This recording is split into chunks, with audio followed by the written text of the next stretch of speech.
Hello guys! Welcome. Collective reading tayo ngayon. So, tingnan natin kung kaninong energy to. So, be open-minded po. Hindi po halos lahat makaresonate. Thank you nga po pala sa mga nagsusubscribe, sa mga bumabalik. Maraming pong salamat. Give me the message. Kaninong energy to? Give me the message. Kaninong energy to? Give me the message. Kaninong energy to?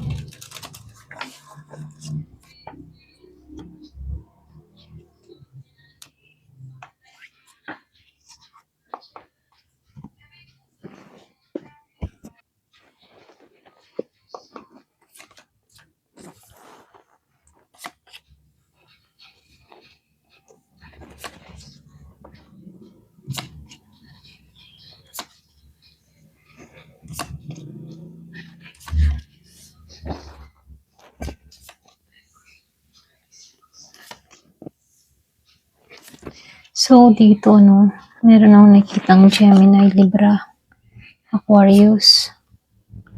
Meron ding Taurus, meron Pisces, Scorpio, Cancer. So, meron din dito na Taurus, Virgo, and Capricorn. Meron din akong nakitang Aries, Leo, and Sagittarius. Ayan. So, nakikitaan ko dito mas nangingibabaw si Taurus, si Gemini, si Aquarius, si Pisces, si Libra. Ayan. So, halos lahat, pero yung mga nabanggit ko, mas malakas yung nangingibabaw dito. Okay? Start na tayo. So, dito, lumabas si Aquarius. Energy, meron na nakikitang Aquarius dito. Kumbaga dito, malakas to. So, meron akong nakikitang tao na ang tingin sa'yo, very mysterious, or pwede rin sabihin na nakikita ka ng tao na to bilang isang inspirasyon. So, ibig sabihin, parang ikaw yung nagbibigay sa kanya ng pag-asa kahit hindi mo alam. Pwede merong taong nagkakaroon ng malalim na inspirasyon sa'yo. Pwedeng natulungan mo to sa isang sitwasyon or nabigyan mo to ng advice or pwedeng naging malapit ka rin sa taong ito. Okay? So, nakikitaan ka din ng tao na to bilang isang healing. Kumbaga yung energy mo may pagka-healing. Okay? Pero dito, lumalabas lang dito sa Four of Swords. Medyo lang to tahimik lang siya rito. Kumbaga, hindi to kumikilos. Lalo-lalo na ngayon, more more inspired lang siya sa'yo. Ganun yung atake ng tao na to. More on, nagmamasid lang siya sa'yo. Or pwede rin more on, iniisip ka. Kasi ingat to sa kanyang ikikilos sa'yo. Okay? So, dito, pwedeng iba sa inyo meron dito nagkaka-interest or bang secret admirer yung atake nito Ganon lang yung nakikita ko dito. Kumbaga dito, malalim kasi itong taong ito, malalim yung kanyang emosyon dito sa'yo. Very, siya, kontrolado. Siya yung klase ng tao na hindi siya showy, marunong siyang magtago ng kanyang nararamdaman. Pero dito, lumalabas na malakas yung intuition mo. Pwedeng meron kang nafe-feel mula sa tao na to. Pwedeng katrabaho, or pwedeng sa circle mo, or sa environment mo. So, nakikitaan ko dito, malapit din to sa'yo, okay? Pero yung iba sa inyo, posible na may nararamdaman ka paminsan-minsan sa taong ito. Kasi itong taong ito, very tahimik siya or secretive siya na nagmamasid sa'yo. Okay? Halimbawa sa isang grupo, pwedeng nasa work of group ka, merong napapatingin sa'yo, napapasulyap, or pwedeng sa isang, kumbaga sa isang company or ka-office worker, mga ganun, or pwedeng estudyante, or sabihin natin na yung talagang grupo, okay? So, nakikitaan ko lang dito, no, meron lang dito tao na talaga may interest siya sa'yo, no? Yung iba naman sa inyo, nakikitaan ko dito, meron ditong tao na yung bang tipo na gusto kang kilalanin pa. Alam mo yun, very, curious sa'yo. Gusto niyang malaman kung ano pa yung meron sa'yo. Kumbaga, pwede rin iniisip ka or pwede rin gusto niya magmensahe, mag-approach sa'yo. Or pwede rin isa to sa mga halimbawa, group of friends, merong mga kasamang friends din na hindi mo kilala, na pinakilala sa'yo, okay? Na kung saan gusto ka pang kilalanin dito, okay? Para bang gusto ka niyang i-approach, etc., no? So, lumalabas lang dito, tinitingnan ka ng tao nito na para bang meron kang possibility na may mangyari or potential sa inyong dalawa, ganon. Kita ka ng tao na to na hindi ka panlandian lang, hindi ka ganon, hindi ka mahilig sa flirt or pwede rin malaki yung respeto niya sa'yo, ganon. Para bang tingin niya sa'yo hindi ka panandalian lang din, hindi ka pamfling-fling lang, hindi ka ganon. Ganon kanya tingnan, Pero dito, medyo takot lang siya or pwede rin nag-overthink siya dito. Para bang nagsa-self-doubt kung mag-a-approach ba siya sa'yo or lalapit ba siya sa'yo or makikipagkaibigan ba talaga siya sa'yo. Mga ganun, no? Para bang nag-overthink siya dito. Medyo may pag-aalinlangan, may kasabay din na takot dito. Pero sa totoo lang, malakas yung niya, yung attraction mo sa kanya. Malakas yung attraction dito kasi lalo-lalo na sa physical, kasi nakikita ka ng tao na to, very creative yung energy mo or pwede rin sa pag-aayos mo sa sarili mo, pwedeng ikaw ay para bang yung bang malinis or maganda kang mag-ayos sa sarili mo, may something sa'yo or pwede rin kaakit-akit kang tingnan in a way na yung tipong kaakit-akit kang tingnan pero may respeto, ganon. Parang lang siya, observe lang siya sa'yo. Pero dito, may time na gusto niya mag-take ng risk pero hindi niya ginagawa. Ito lang nakikita ko. Medyo takot siya na sumubok or sumugal dito. Pero dito, iniisip ka niya na baka mataray ka or something na distance o mahirap lapitan. Ganun kanya tingnan. Para bang may takot siya na ma-reject siya sa'yo, ganyan. Pwedeng ikaw very serious ka or pwedeng sabihin na hindi ka masyadong open or ayan, pasensya na naputol tayo. So, dito, nakikita ko dito sa the Fool.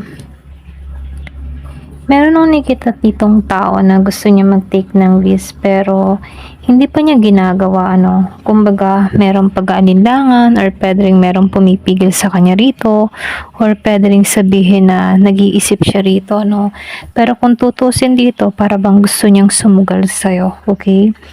Kaya lang dito, sa Queen of Swords, medyo tingin ng tao na to, para bang masungit ka, mataray ka, or pwede rin ikaw ay mayroong pinuput na wall sa sarili mo, yung bang may distansya ka, para bang ayaw mong may mapapalapit sa'yo, okay? Ganun kanya tingnan dito, para bang ang hirap-hirap mong lapitan, kaya dito, meron siyang nararamdaman dito na takot siya na, yung bang tipo na ma-reject, okay?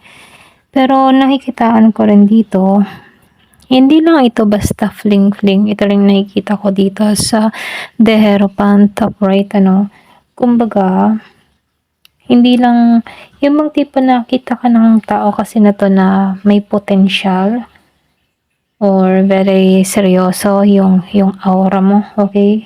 Para bang ikaw yung tipo ng tao na dapat ay igalang at seryosohin, ganun kanya tingnan dito, Kaya lang may time dito na nalilito rin siya rito, okay? Dito 7 of Cups. Marami tong mga isipin or marami tong mga nabubuong tanong sa kanyang kaisipan dito. Para bang meron siya mga pantasya dito about sa'yo.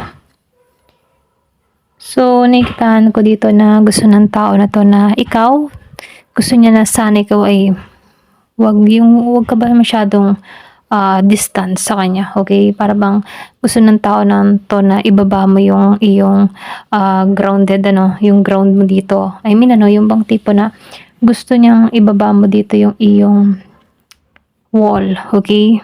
Gano'n.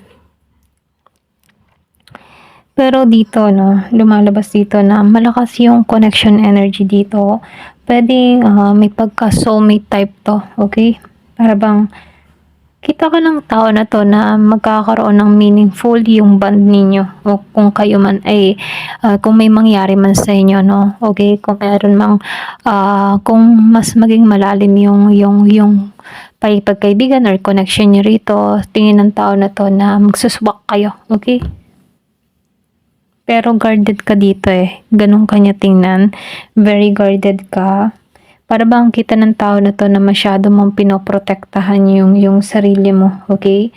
Kaya hindi 'to basta sumusugal kasi kita niya dito na ikaw medyo mailap ka or iwas ka, gano'n. Hindi ka basta-basta malapitan, gano'n ka niya tingnan. Para bang meron 'tong respeto sa boundary mo, gano'n. Nirerespeto niya yung boundary mo. Kaya lang dito 'no, meron lang 'tong mga konting problema, okay, or puwede rin ikaw meron kang mga, problema dito. So, meron lang nakikita ditong taong may problema, puwedeng financial issue or puwedeng sa family, finance, or puwede rin sa mga long term ano, stability. So, nakikitaan ko dito 'no, medyo ano 'to, logic mag-isip. Kumbaga hindi siya kikilos hangga't hindi siya sigurado, okay? Pero dito 'no, nakikitaan ko dito na meron ditong taong palagi kang iniisip ano, malalim yung kanyang feelings sa'yo, okay? Puwedeng meron kang idea kung sino 'to or puwede ring hindi mo lang 'to pinapansin kasi iba yung priority mo, gano'n. Kumbaga 'no, malalim na yung feelings ng tao na 'to sa'yo dito, okay? Kaya lang hindi maiwasan na merong takot na nabubuo sa kanya rito para bang nag-iingat siya sa action niya sa'yo. Gusto ka niya pero hindi pa siya ready or confident na lumapit sa'yo. Ito lang nakikita ko. So, tingnan natin ano kung sino 'to. So, kukuha lang ako ng ano, ng mga 5 card. So, hindi ko na siya babalasahin. Pipick up na lang ako dito ng 5. Sino ba 'to? Ayan, so 5 na 'to. Baka may idea ka kung sino 'to.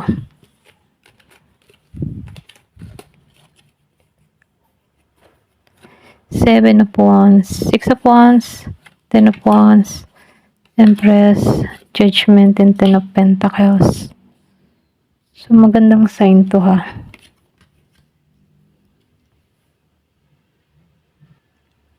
So, lumalabas dito, no? Hindi kasi siya, no? Yung tipong obvious, okay? Lalo-lalo sa buhay mo, okay? Kumbaga, hindi siya obvious dito. Hindi siya yung tipo na magpapapansin or yung para bang tipo na KSP, hindi siya ganun, ano? More na to. Hindi agad to magpapakilala Pwedeng more on nagmamasid lang sa'yo, nag-observe sa'yo. Pwedeng nasa paligid mo to pero hindi mo lang napapansin. Pwedeng kapitbahay, katrabaho, or pwede rin sa isang compound, okay? Malapit sa area mo, mga ganun. Ibang malapit lang din sa'yo.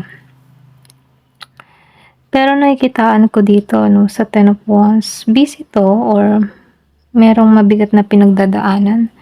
Pwedeng sa trabaho or responsibility or pwedeng sa mga personal burdens niya dito, no? Kaya hindi siya lumalapit sa'yo. Pero ganun pa man ano, malakas yung attraction niya sa'yo. Kumbaga, nakikita ka niya as someone na nurturing or pwede rin na attractive, ideal partner yung energy mo, okay? So, ibig sabihin ano, hindi ka stranger lamang sa tao na to. Kilala ka niya kahit papaano, ito lang yung nakikita ko. So, nakikita ko din dito, yung malaking clue dito, may past connection kayo before, yung iba sa inyo, pwedeng nakausap mo na to dati, or nakasama mo sa school, work, or pwedeng sa isang circle, ganun. Someone na bumabalik yung feelings sa'yo ngayon, ano. Pero dito, no, tingin ko ng tao na to as a long term, ganun kanya tingnan dito. Hindi ka basta random lang, ano, someone ka na nakikita niyang pang seryoso or pang future, ganun kanya tingnan, ano.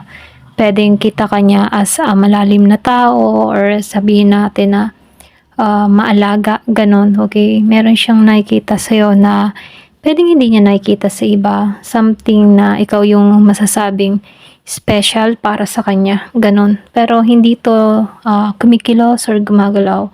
More on nagmamasid lang siya sa'yo, okay? Ayan, ito lang yung nakikita ko. Thank you for watching. Love and peace.